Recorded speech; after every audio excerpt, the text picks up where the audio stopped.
आज हम सब लोग समर्पण की बात करते हैं कि समर्पण से क्या होता है, समर्पण का क्या मतलब होता है। तो चाहे सांसारिक प्रेम हो, चाहे भक्ति हो, सब जगह समर्पण की आवश्यकता होती है और समर्पण नहीं है तो कुछ भी नहीं है। इसलिए भक्ति करने के लिए भी समर्पण की आवश्यकता होती है कि भगवान कृष्ण कहते हैं गीता में कि हे अर्जुन, तू जो भी कुछ करता है मुझे समर्पित कर दे। चाहे पाप है, चाहे पुण्य है, जो भी करता है मुझे समर्पित कर।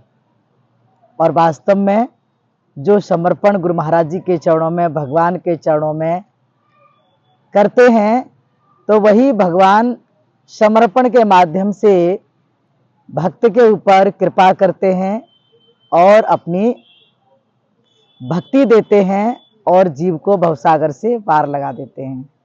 इसीलिए समर्पण से ही परमात्मा की असीम कृपा होती है जीव पर कि जीव को भवसागर से पार लगा देते हैं। इसलिए समर्पण बहुत जरूरी है।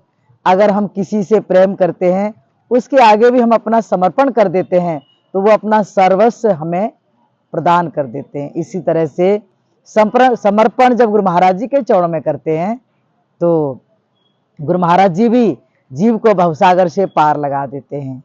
एक शिष्य आता है और गुरु महाराज जी से कहता है कि हे गुरु महाराज जी, मुझे अपनी शरण में रख लीजिए, मैं अपना संपूर्ण जीवन आपके चरणों में समर्पण करता हूं। और गुरु महाराज जी कहते हैं कि जब तुम मेरे चरणों में अपने आप को समर्पण कर रहे हो, समर्पित कर रहे हो, तो तुम कहाँ रहोगे? कहा गुरु महाराज, आप जहां रखेंगे मैं वहां रहूंगा। क्या खाओगे? कहा जो खिलाओगे वो खाऊंगा। और क्या पहनोगे? तो कहते जो पहनाओगे वही पहनूंगा। और गुरु महाराज कहते हैं कहाँ सोओगे? जहां सुलाएंगे वहां सोऊंगा। जो कहेंगे वो करूंगा। तो गुरु महाराज जी गले से लगा लेते हैं और कहते हैं कि मुझे आप जैसा ही शिष्य चाहिए था, कि समर्पण इसी का नाम है कि गुरु आज्ञा का पालन करना। गुरु महाराज जो कहें उसका पालन करना। गुरु कहें सो कर, गुरु कहें, गुरु करें वो मत कर। इसीलिए गुरु महाराज की आज्ञा में रहना चाहिए और भक्ति को प्रदान करना चाहिए। भक्ति प्राप्त करके और उसके प्रति समर्पण होना। गुरु महाराज के चरणों में, भगवान के चरणों में अपने तन मन को पूरी तरह से समर्पित कर देना। जो भी कार्य करना उनके चरणों में समर्पित करना। ये नहीं है कि कुछ अपने लिए रख लिए, कुछ भगवान को दे दिए।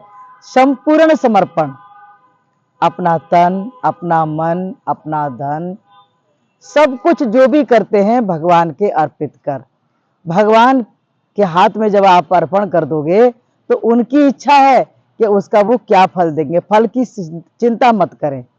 भगवान कहते तू कर्म कर, मेरे मेरे मेरे चरणों में उसको समर्पित कर दे। जो भी कर्म कर रहा है मुझे समर्पित कर और मैं ही उसका फल देता हूं। इसीलिए फल की इच्छा न करके कर्म करना है। हमारा सबका कर्म करने में ही फायदा है, लाभ है। और सबसे उत्तम कर्म परमात्मा का नाम है। सुबह शाम जिसको तेरा ध्यान होगा, तो बड़ा भाग्यशाली वो इंसान होगा। इसीलिए और भी ऐसे अनेकों उदाहरण हम सुनते हैं धर्मशास्त्रों में। जैसे समर्थ गुरु रामदास जी की शरण में महाराज शिवाजी मराठा आए और गुरु महाराज जी के चरणों में उन्होंने अपना जीवन समर्पित कर दिया। जब गुरु महाराज जी के चरणों में समर्पित हो गए, तो फिर गुरु महाराज जी ने उनको आत्मा का ज्ञान दिया। और जब आत्मा का ज्ञान दिया, तो गुरु महाराज जी ने कहा कि आत्म ज्ञान के बदले में तुम मुझे क्या दोगे? तो उन्होंने अपना राज्य पाट, अपना तन मन सब गुरु महाराज जी को अर्पण कर दिया।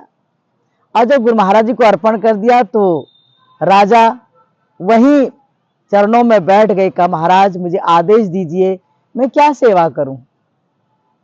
गुरु महाराज कहते हैं राजन जाइए और अपने राजमहल पर मेरा ध्वजा, भगवा रंग का ध्वजा फहरा देना और राज्य पाठ करते हुए मेरा समझ करके राज्य चलाना है, राज्य पाठ को चलाना है।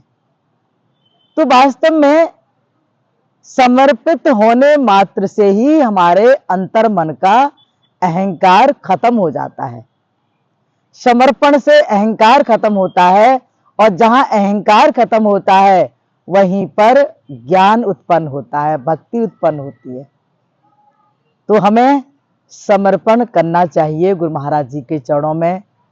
अपने माता पिता, या आप देखिए एक देशभक्त होता है और देशभक्त जो होता है वो अपने देश के लिए समर्पित हो जाता है।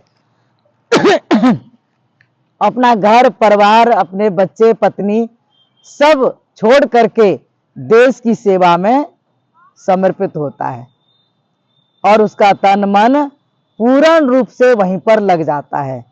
ठीक इसी प्रकार से एक भक्त होता है, वो भी गुरु महाराज जी के चरणों में जब अपना तन मन, अपना सब कुछ समर्पित कर देता है तो गुरु महाराज जी भी परम दयालु, जीव के रक्षणहार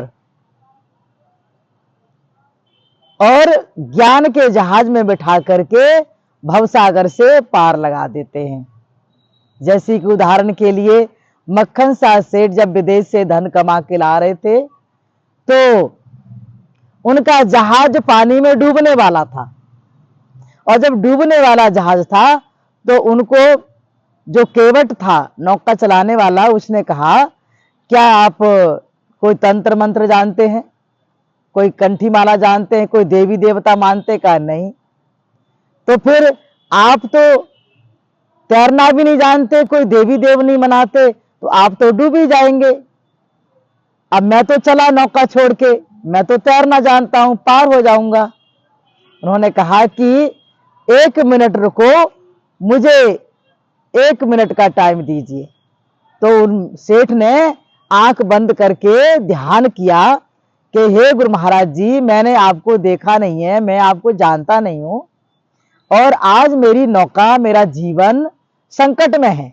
हे गुरु महाराज, मैं आपके चरणों में अपना जीवन, तन मन धन अर्पण करता हूं, समर्पण करता हूं आपके चरणों में, मेरी रक्षा कर दीजिए। तो जैसे ही उसने गुरु महाराज जी के चरणों में मक्खन साहब सेठ ने समर्पित किया, इतनी देर में गुरु महाराज जी अंतर्यामी उसकी रक्षा के लिए आ गए और तूफान भी शांत हो गया और नौका किनारे पर लग गई। जब नौका किनारे पर लग गई तो केवट कहता है कि आप तो झूठ बोल रहे थे कि आप कुछ नहीं जानते, लेकिन आपने न जाने आंख बंद करके क्या किया कि आपका तो तूफान भी शांत हो गया और जहाज भी पार हो गया। उन्होंने कहा भैया मैं कुछ नहीं जानता, एक मेरा मित्र है जो ज्ञान भक्ति की बातें सुनाता है, गुरु महाराज की बात सुनाता है। तो मैंने कहा चलो मैं भी याद कर लेता हूं। उनके जीवन, उनके चरणों में मैंने समर्पण कर दिया, तन मन धन समर्पण कर दिया, तो न जाने क्या चमत्कार हुआ कि मेरा जहाज किनारे से लग गया। गुरु महाराज को मैंने देखा नहीं है, जानता नहीं हूं। तो उन्होंने कहा कि ठीक है, अब मैं गुरु महाराज जी की तलाश करूंगा। और 500 असरफी एक जेब में रखी, 500 एक जेब में रखी, एक एक असरफी सबके चरणों में रखते चले गए। और जब 500 में से 499 खत्म हो गई और लास्ट में एक बची, तो किसी से पूछा कोई और भी गुरु हैं? तो कहा कि आगे चले जाओ, तेगा पागल, गुरु तेग बहादुर जी को तेगा पागल कहते थे, क्या वहां चले जाइए। और वहां पर तेगा पागल बैठे, तो गुरु महाराज बैठे भजन कर रहे थे, नाम जप रहे थे। और जब नाम जप रहे थे तो उन्होंने और गुरुओं की भांति उनको भी एक असरफी ली और चढ़ाई और मत्था टेका। गुरु महाराज तो ध्यान कर रहे थे कहते बिन बोले मेरी व्यथा जानी, अपनो नाम जपायो, सदगुरु तुम शरणाई आयो। तो जैसे बिना बोले गुरु महाराज बोल पड़े कि बड़े चालाक हो, जब तुम्हारा जहाज डूब रहा था तब तो तुमने 500 सर्पी कहा था, अब एक चढ़ा रहे हो।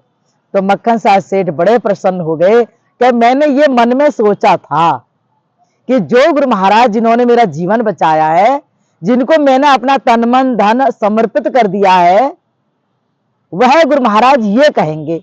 आपने आज ये कह दिया, आप ही मेरे गुरु महाराज हैं। पर गुरु महाराज आपने इतने दूर से मेरी रक्षा कैसे की? गुरु महाराज जी ने कहा कि जो मेरे चरणों में अपना समर्पण कर देते हैं, उनकी मैं हर पल रक्षा करता हूं, हर पल उनके साथ रहता हूं।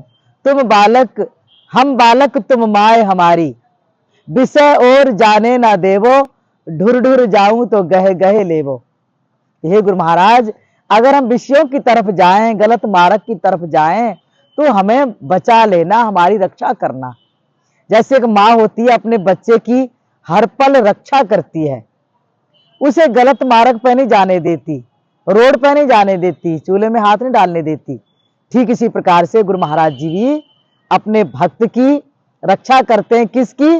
जो संपूर्ण समर्पण कर देते हैं। तो हमें भी अपने भगवान के चरणों में, चाहे जिसको भी आप मानते हैं, उसके प्रति पूर्ण समर्पण होना चाहिए, पूर्ण भाव होना चाहिए। तभी आप उनके प्रेम के पात्र बन सकते हैं, तभी उनके आशीर्वाद के पात्र बन सकते हैं, तभी उनकी कृपा के पात्र हो सकते हैं।